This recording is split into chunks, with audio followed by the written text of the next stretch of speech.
जैसा कि आपके इल्म में है कि हमारे चैनल का मकसद आप लोगों तक जितने भी दुबई के ड्राइवर हैं उनके बारे में मालूमात पहुंचानी है और कई ड्राइवरों से इंटरव्यू लेके आप तक उनके बारे में मुकम्मल तफसीलात बताते रहते हैं, ताकि आप लोगों को जानकारी रहे कि जो भी नया ड्राइवर आता है वो किन मुश्किलात का सामना करके, किन मसाइब से गुजर कर और कितना खर्चे करके वो इस स्टेज पर पहुंचता है। अक्सर हम सोचते हैं कि ड्राइविंग बहुत आसान है और जाते हुए लाइसेंस मिल जाएगा, ऐसा नहीं है। इसके लिए बहुत पापड़ बेलने पड़ते हैं, तब जाके बहुत पैसा लगाना पड़ता है, तब जाके एक ड्राइवर लाइसेंस पकड़ता है।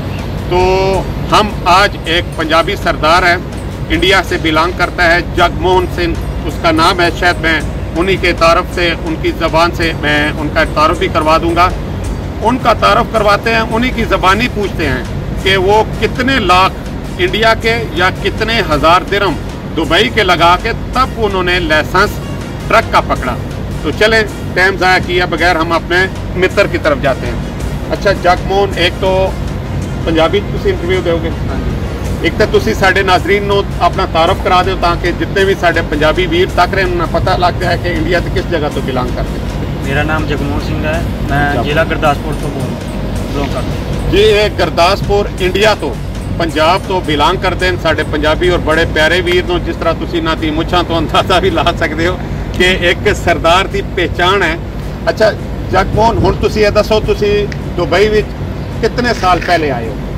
मैं 2017 के नवंबर महीने आया। 2017 में आए और उस टाइम तुहाडी उम्र 21 साल होएगी? हाँ जी, 21 साल, क्योंकि बड़ी गड्डी का लाइसेंस जिहड़ा वो 21 साल की स्टेज विच ही बनता है, उहदे तो पहला नहीं बनता।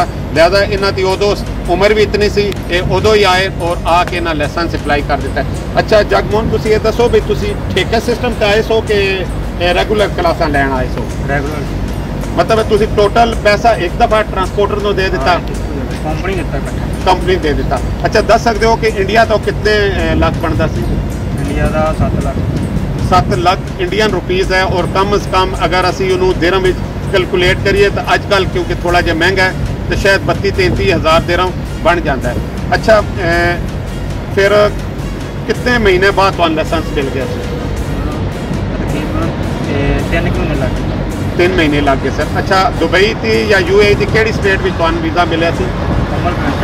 उम्मुल क्वीन वैसे भी नाजरीन सब तो छोटी स्टेट भी है और सब तो प्यारी स्टेट भी है। अच्छा 3 महीने तो बाद तो लाइसेंस मिल गया तो फिर 3 महीने नाजरीन ने देख लियो, असी अक्सर कहने लाइसेंस ले लिया तो बस वो पैसे असी दरख्तों तो उतारन लग गया। इस तरह नहीं है, लाइसेंस लैंड तो बाद भी इन्हें 3 महीने पूरी किसी और ड्राइवर नाल एज ए हेल्पर जाते रहे और अपनी तालीम को मुकम्मल करते रहे। 3 महीने बाद इन्हें बाकायदा अपनी गड्डी पर बैठे। अच्छा जगमोहन, तुसी ये दसो भाई कितनी सैलरी बना लेंदे हो? सैलरी स्टार्टिंग तो है 1400 मेरी बेसिक मिलती।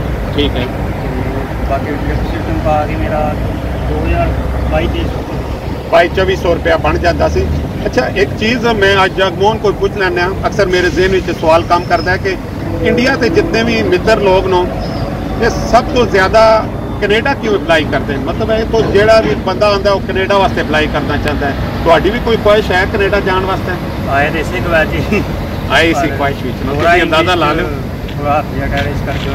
अच्छा, क्योंकि कनेडा ने दूसरा पंजाब मिनी पंजाब किया जाता है, इतने लोग सरदार लोग उत्थे मौजूद हों। अच्छा जगमोहन, तुसी ये दसो भाई जेड़े साडे नवें लोग नो आना चाहते हैं दुबई और उन्होंने हालात पता नहीं है, तुसी उन्हें क्या मशवरा दोगे कि वो आ जाने इधर?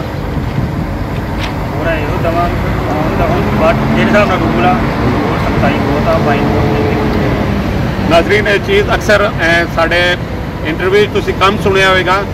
मैं एक चीज़ ये कहना वा कि सिर्फ वड्डी गड्डी का लाइसेंस लेना आसान नहीं है, वो भी मुश्किल है, लेकिन उहदे तो ज़्यादा मुश्किल इधर ते कानून मुश्किल नो फाइन बहुत ज़्यादा आते हैं, हेल्थी किस्म के फाइन आते हैं और एक ड्राइवर नो बहुत ज़्यादा सबर का मुजाहरा करना पैंदा है। अच्छा जिस तरह सबर तो गल याद आ गई, तुसी आज कितने दिन तो बार्डर पर बैठे हुए हो?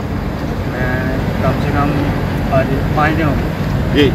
अंदाज़ा ला लो नाजरीन, 5 दिन हो गए जगमोहन बार्डर पर बैठा हुआ। बार्डर के कुछ मुश्किलात नो, ऑनलाइन सिस्टम है, रश होंदा है, मिज़ान का मसला होंदा है, ओवरवेट का प्रॉब्लम होंदा है, लेकिन इतना 5 दिन सबर करना ये भी बहुत ज़्यादा सबर आजमा काम है। और ड्राइवरां में एक दफ़ा सलूट भी करदा कि वो सबर करते हैं और अल्लाह पाक इस चीज़ का जोड़ा है ना उन्होंने हौसला और इहदा अजर भी देगा। अच्छा जगमोहन, तुसी हुण की कहोगे अपने नाज़रीन नूं?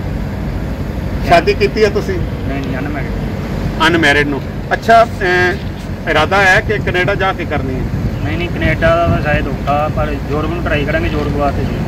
ठीक है, जॉर्डन नहीं यूरोप वास्ते। अच्छा ठीक है, मतलब है कि यूरोप या कनेडा जाने तो बाद शादी ते इरादे एक दफ़ा सरदारां साढ़े दस हो भाई मुछ जी है वो पंजाबी की शान है, ठीक है, और ये बड़ी आन भी है शान भी है। अच्छा नाज़रीन, जिस तरह तुसी जगमोहन का इंटरव्यू देखा, इन्हां दी ज़बानी काफ़ी गल्लां मुश्किलात तुहानूं समझ आईयां। साडी हमेशा की तरह दुआवां तुहाडे नाल नो। अल्लाह पाक तुहानूं खुश खुरम रखे। सन दे इजाजत।